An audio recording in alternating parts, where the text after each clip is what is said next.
Hello, and thank you for joining us, and welcome to the third episode of Our Home, Our Haven, Safe Streets, Bronx Forums for Neighborhood Peace. We are once again at the Northeast Bronx YMCA. Today, we take an in-depth look at gun violence prevention with New York State Assembly Speaker Speaker Heastie. He grew up in this neighborhood, he serves the area, and he has plenty of ideas on how to tackle this very difficult issue. The headlines keep coming, with gun violence taking the lives of innocent people and creating unrest around the nation. More and more, we are seeing young people becoming both perpetrators and victims of that violence. In the Bronx, local community leaders, citizens advocates, and elected officials have responded by working together to combat violence in our neighborhood. Joining us now is New York State Assembly Speaker Speaker Heastie of the Bronx Assembly District 83 in the Wakefield, Williamsbridge, Eastchester, and the Valley sections in the Northeast Bronx. Welcome, Speaker. Thank you for having me. It's great to meet you in person. I had never had a chance to interview you, so this is very exciting. A little disappointed? No, not at all. And actually, coming to the neighborhood, it's fantastic. And I know we will talk about the YMCA, but let's address that right away. The big elephant in the room is the facilities are amazing. So please tell me, what was here where we have this incredible sports and community facility these days? Well, originally this property was used to help troubled youth, but it was a huge facility. And so for decades, this community had been almost begging for a community center. And this happened even when I was a teenager, so it's been multiple decades.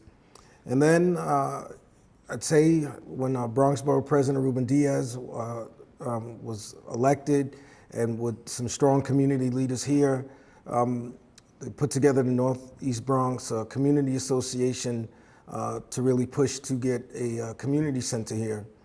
And I remember why I'm such a huge fan of the Y. We met with all of the different organizations, Kips Bay, Boys and Girls Club, but the YMCA is the only one that they knew it was a daunting task, but they felt like this was something this community needed.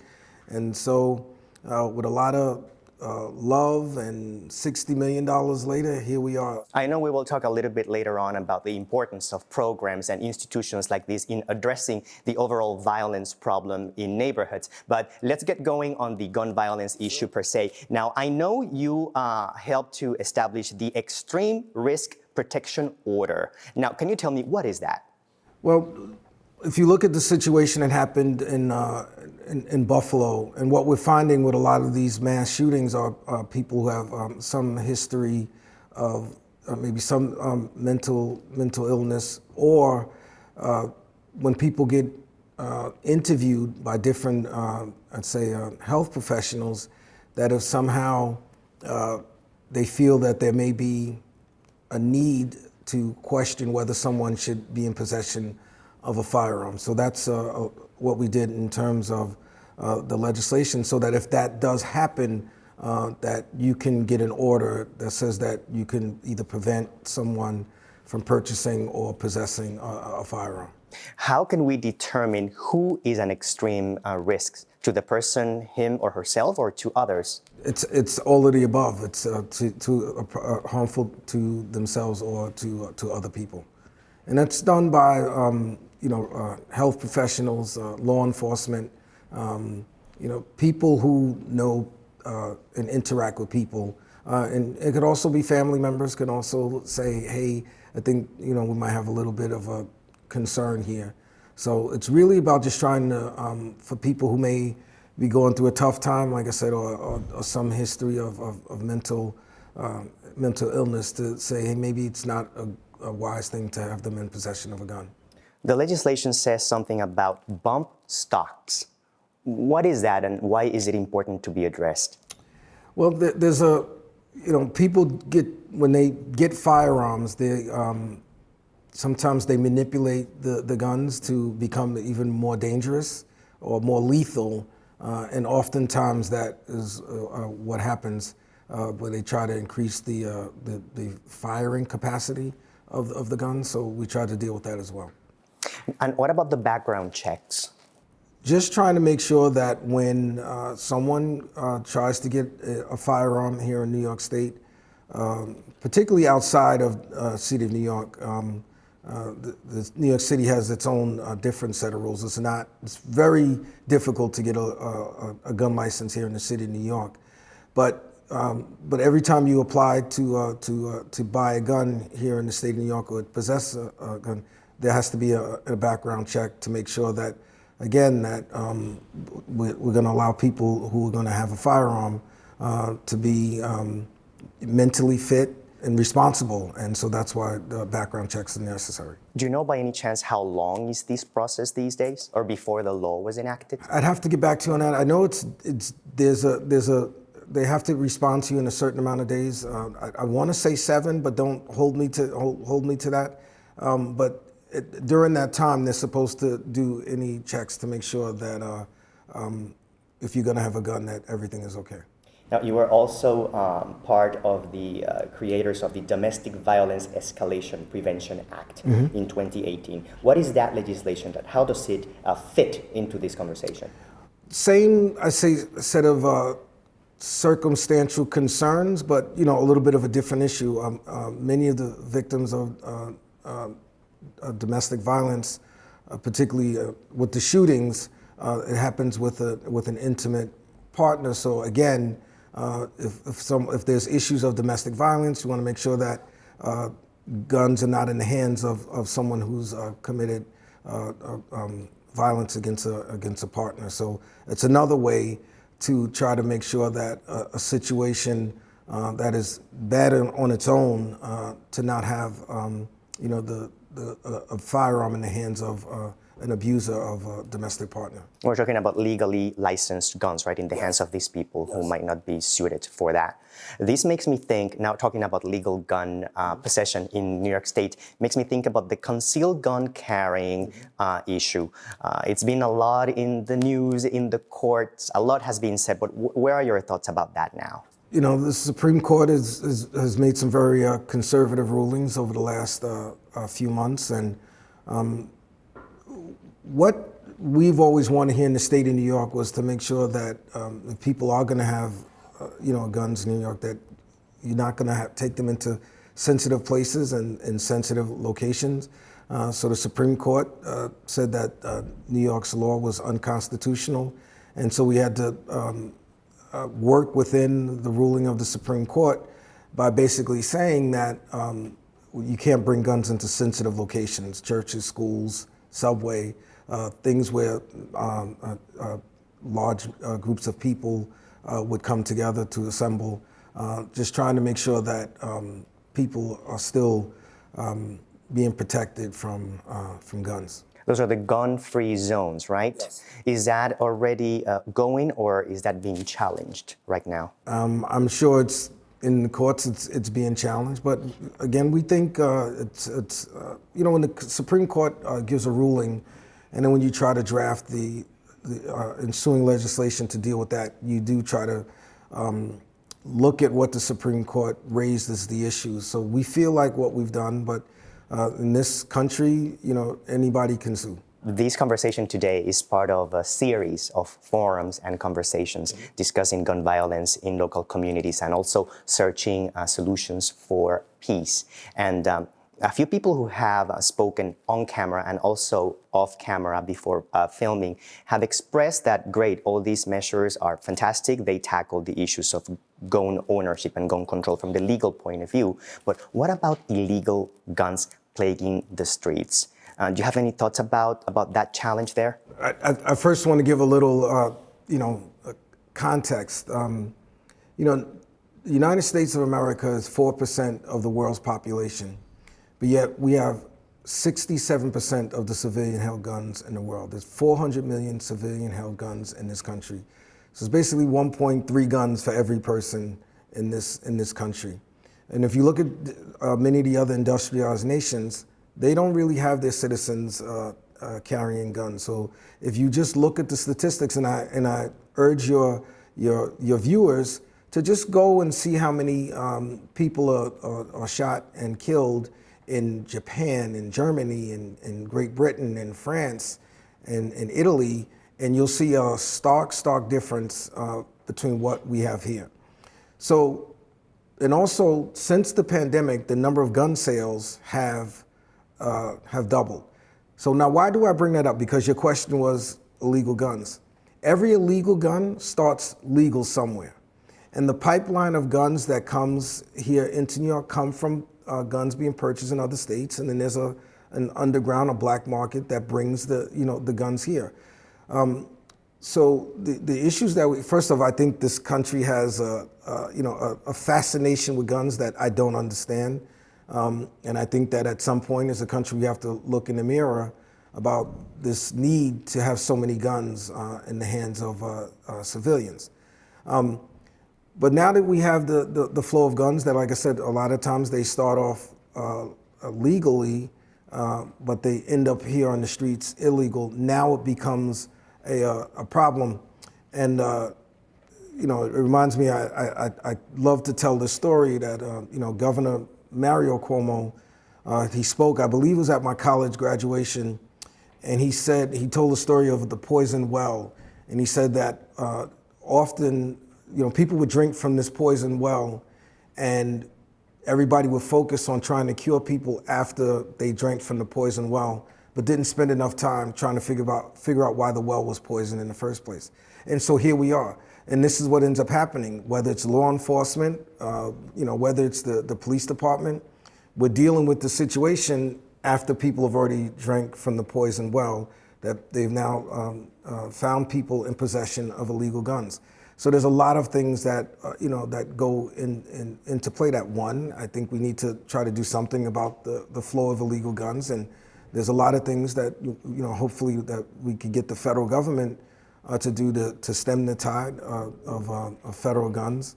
I remember after the tragedy in Buffalo, when President Biden came, the first thing I said to him was, I said, we have to do something, about these weapons of war that are making it onto our streets. So I think that's one thing that we can try to do better as a country, really deal with how do these guns get from legal to illegal onto the streets, whether it's making manufacturers responsible, whether it's making the original gun purchaser responsible. I think all of these things we need to look at, because all we're doing is reacting when one of these guns, legal guns, have come into the hands of someone, and then now it's law enforcement and the community's issue to deal with that.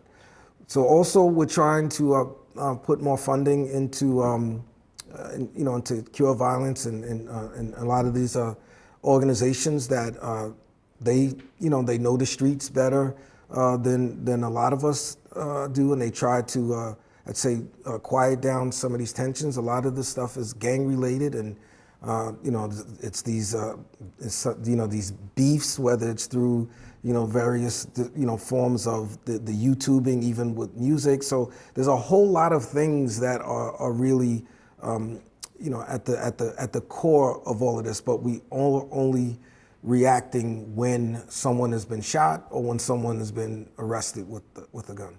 In the process of making these series, I have learned a lot about gun violence and strategies, and some realities in the street that I was not aware of. One of the most shocking things that I have learned from guests in this series is that some people in our neighborhoods tend to hold on to illegal guns for their own protection because they feel unsafe. Are you familiar with that trend, and how can we deal with something like that? My conversations with different district attorneys around the state, including our own Bronx district attorney here, yes, she has said to me, DA Darcel Clark has said that oftentimes young people are carrying guns, for protection. Now, I don't think the answer to guns is more guns, but this is the reality of what's happening. As I said, it goes back again about how can we stem the tide of legal guns becoming, illegal. And of course, we want to do something in society, because we don't want anyone carrying a gun, let alone someone feeling like they have to carry a gun, for protection. This is all make me think about what are the underlying causes of violence to begin with, even before it escalates into gun violence. This is a perfect moment to take a break. We will take a quick break and we will return shortly.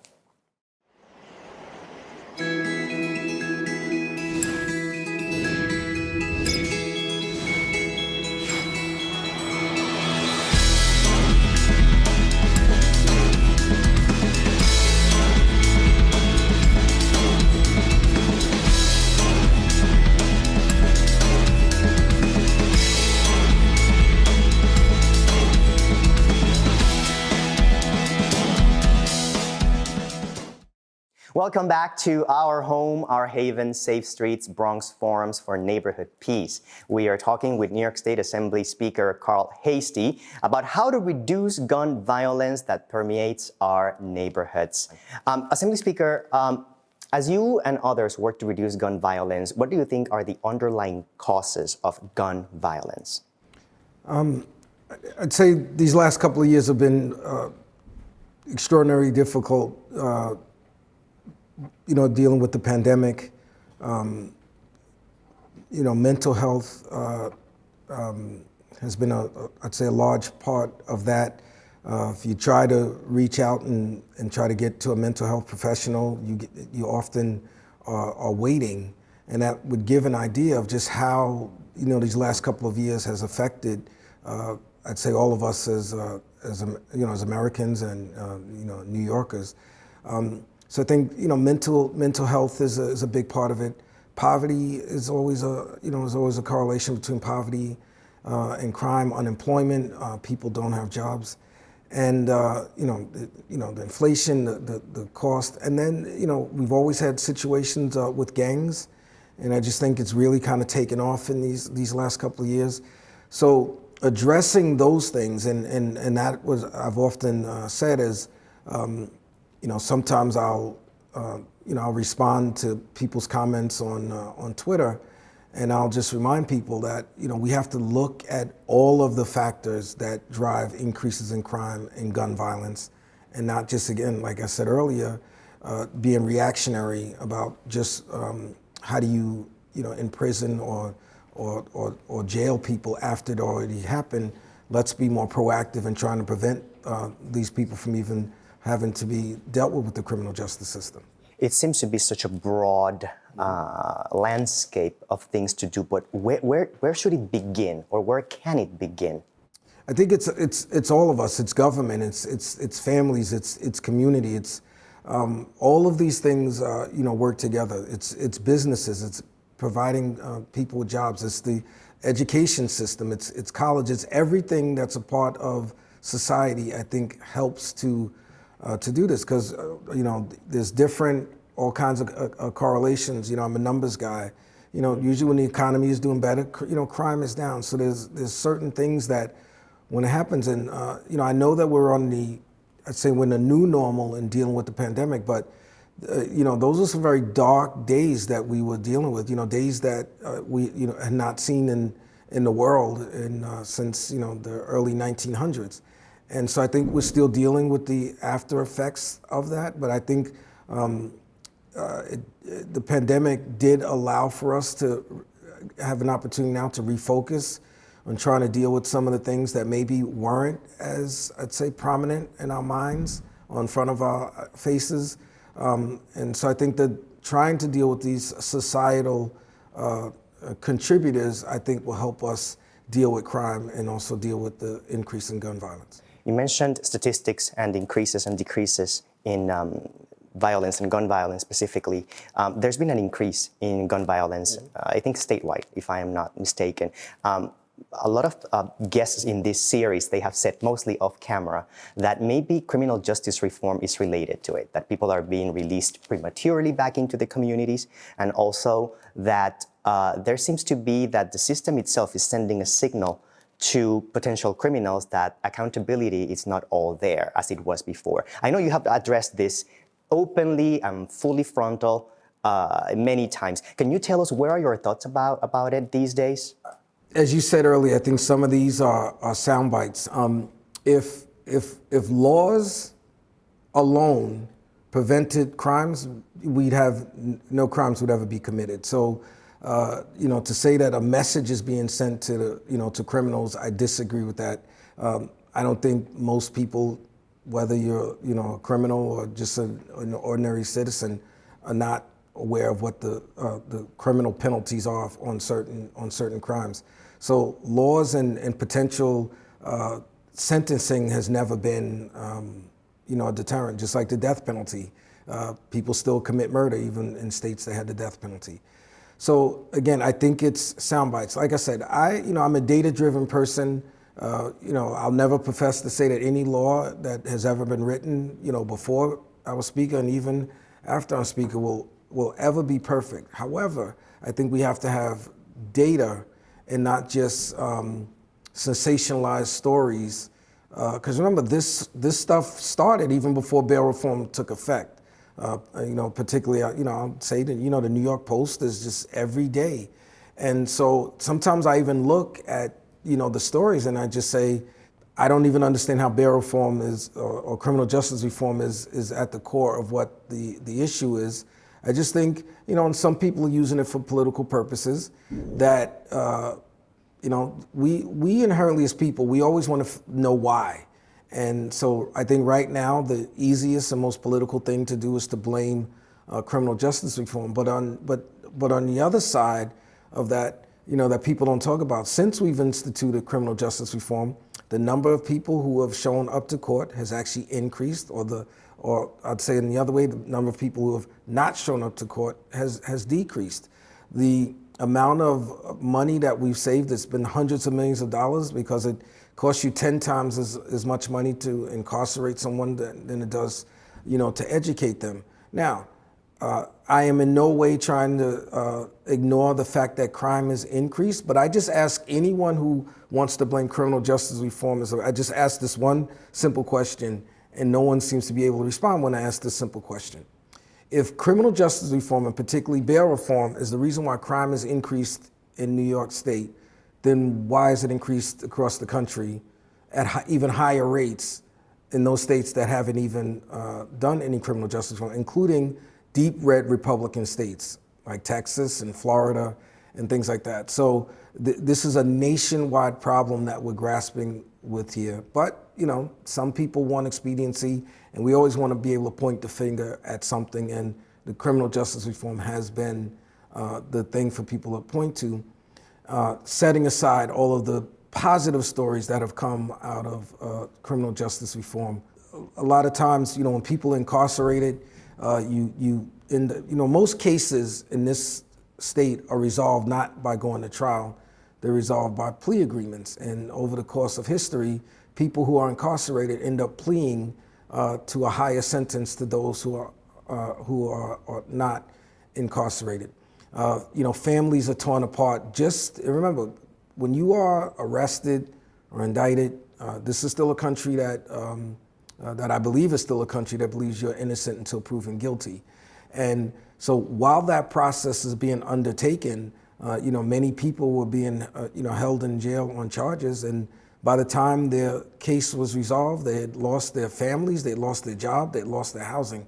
So again, all of these communal things that we need to deal with. But I, like I said, I am in no way trying to ignore the fact that crime has increased here in New York State and New York City.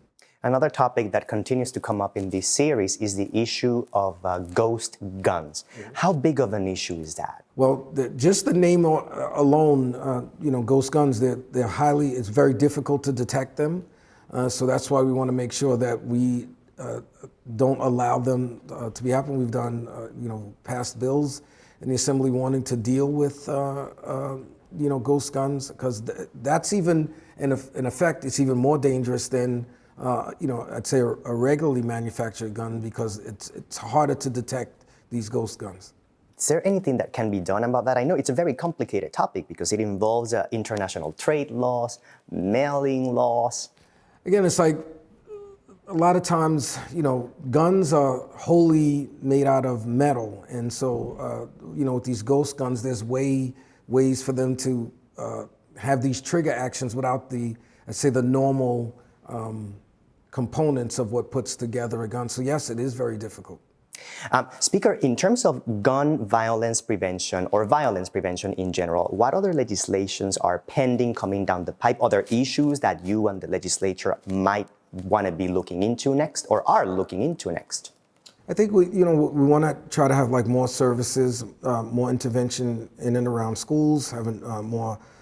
We'd like to have more mental health professionals, social workers being able to deal with situations, and also we in this budget we increased funding for the community groups that, like I said, that are on the ground, the Cure Violence organizations that like to really try to get in the middle of what's going on out there in the streets to try to prevent things. A lot of, as much as we hear about, unfortunately, the incidences after something has happened, a lot of these organizations have prevented more incidents from happening from the good work that they've done. So that's why I think we should be investing more into these type of programs to interact within the communities.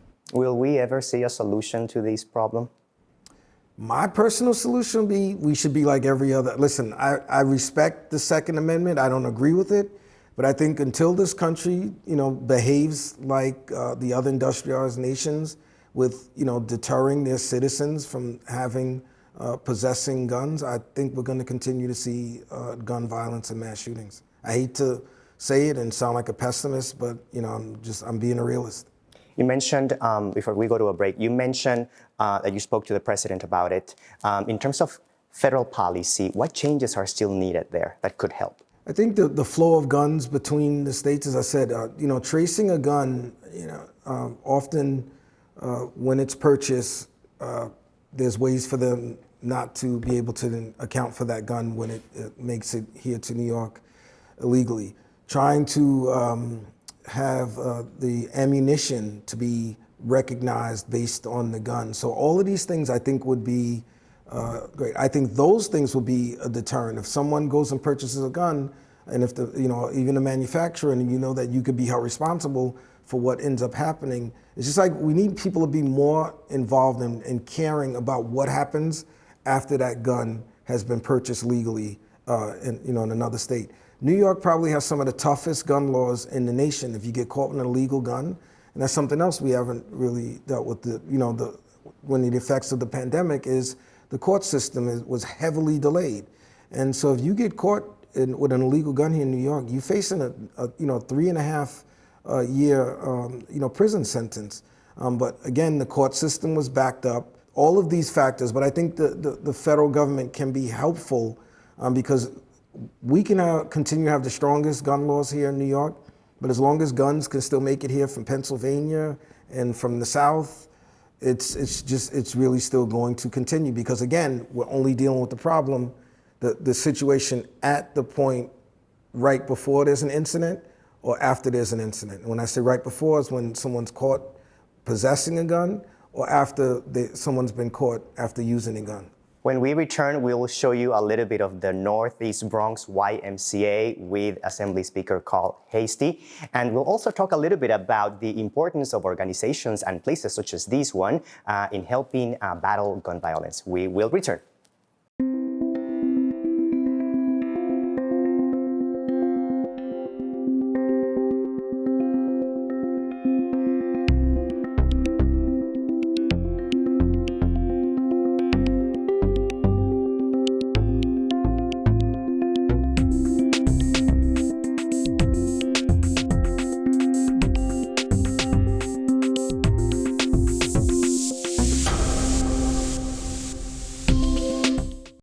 Welcome back. We continue our conversation with State Assembly Speaker Carl Heastie. And here we are in the Northeast Bronx YMCA on 229th Street, a place that is probably one of your favorite spaces in this borough. Tell me, what is actually here? It's the most beautiful YMCA in the world. Like I said, it's become a community jewel. So many families and just in 1 year, last month made 1 year that this beautiful facility had opened, and I'm just so happy seeing the number of people in the community taking advantage of everything that the Y offers here. So it's become really like a community hub. You come here on any given day, particularly in the evening or on the weekend, and it's just filled with people from babies to seniors, and so babies in the pool learning to swim. So this has just become a wonderful, wonderful addition to the community. I saw that it has fantastic exercising equipment upstairs.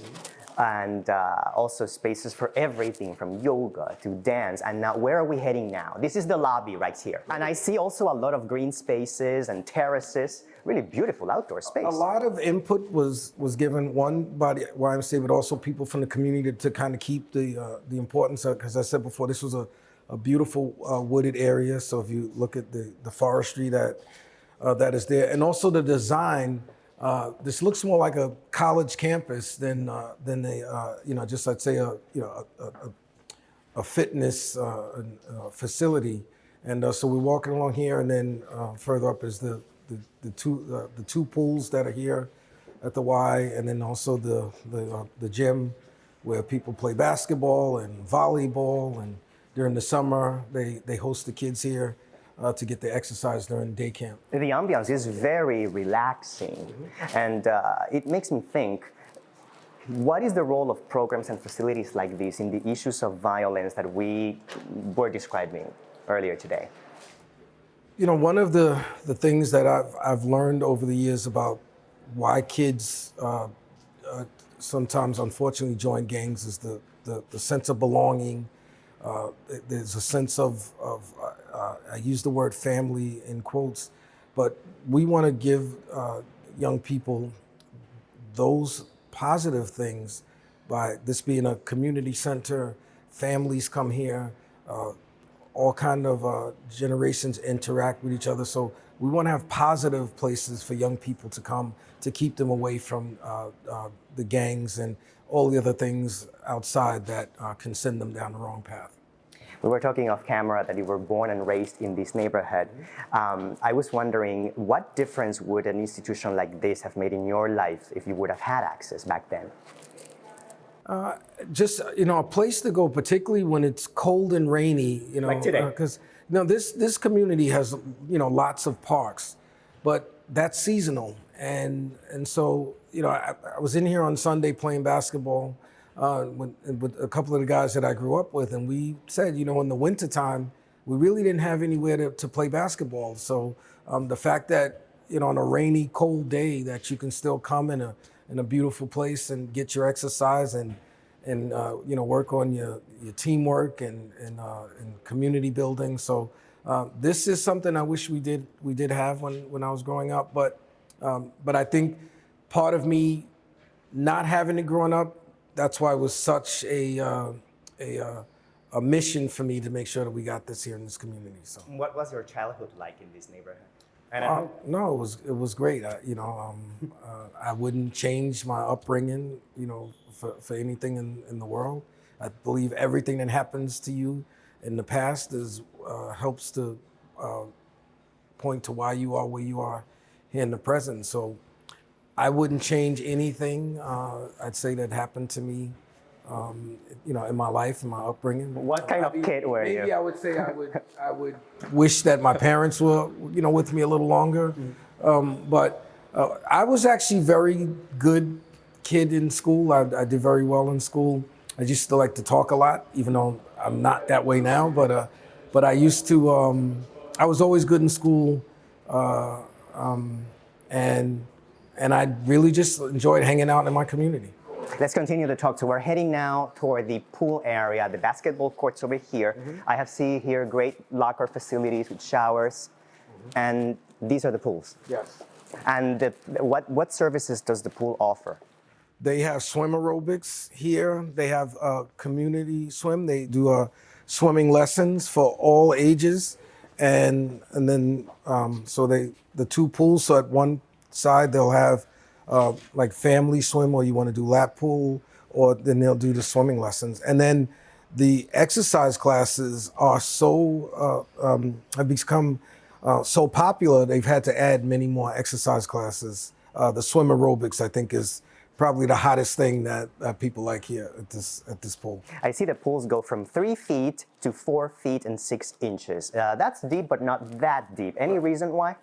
Well, you know, in otherwise the pools are a little deeper, but I was told that the foundation underneath here is really it's a lot of rock, and it might have cost a little bit more money for us to go. But particularly the young people learning to swim, most of them aren't 4 feet 6 inches. So I feel like as long as the water's over your head, you're in a good place to learn how to swim. Interesting to see how the geology influenced the design of the campus. For example, we have here in the middle a garden with a colony of trees, and I understand that that's a remainder of the forest that was here, that those trees were carefully selected to remain as part of the campus. The look, like I said, just like there are specific rocks within the property. Before this facility is here, this was a beautiful wooded area, and so I think it was really important not only to the Y and the architects, but also people in the community wanted to make sure that the look and feel that was here still remained, even though there was going to be a building here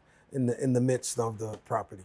Speaker, seeing here, the facilities are like people of all ages. Mm-hmm. I see older people, seniors. I see younger people, men and women. But I also see a lot of young men and young boys. Mm-hmm. A lot is being said now about a crisis impacting boys and men specifically. What is the importance of facilities like this in addressing that issue as well? We need empowered girls and boys as well to become strong, healthy men. Right. It seems that when young people, particularly boys, start to go down the wrong way, it starts in junior high school. So I think trying to save those young boys when they're reach junior high school. So I think facilities like this, programs that we've tried to do throughout New York State. I know you mentioned you wanted to talk about My Brother's Keeper, which is a program, national program started by President Barack Obama. He actually launched it at Lehman College. I was there, and that was my first year, I think, being Speaker of the Assembly, or second year, I don't remember off the top of my head. But at that point, it was my first year. And then the following year, we became the first state, and I think still the only state in the nation that funds My Brother's Keeper through state dollars. What does the program do? How does it work? It really tries to nurture the situations around young men of color. There's many aspects to the program. Want to make sure that there's male teachers of color. There's like family programs. There's mentoring. There's college readiness. It's just such a wealth of I'd say community tools that helps to save our young men from going down the wrong path. Before we wrap our conversation today, any final thoughts about gun violence, solutions, where are we heading, any message that you'd like to get to viewers out there? I think it's going to take us all. I know we're going through a difficult time, but I do believe, the brighter days are ahead. Great. Thank you for joining us. Pleasure. Thank you. Likewise. If you want to see these and other episodes in our series, check out BronxNet.org and also BronxNet's channel on YouTube. Please remember to come out to your neighborhood and check out great institutions such as this one, the YMCA in the Northeast Bronx. See you soon.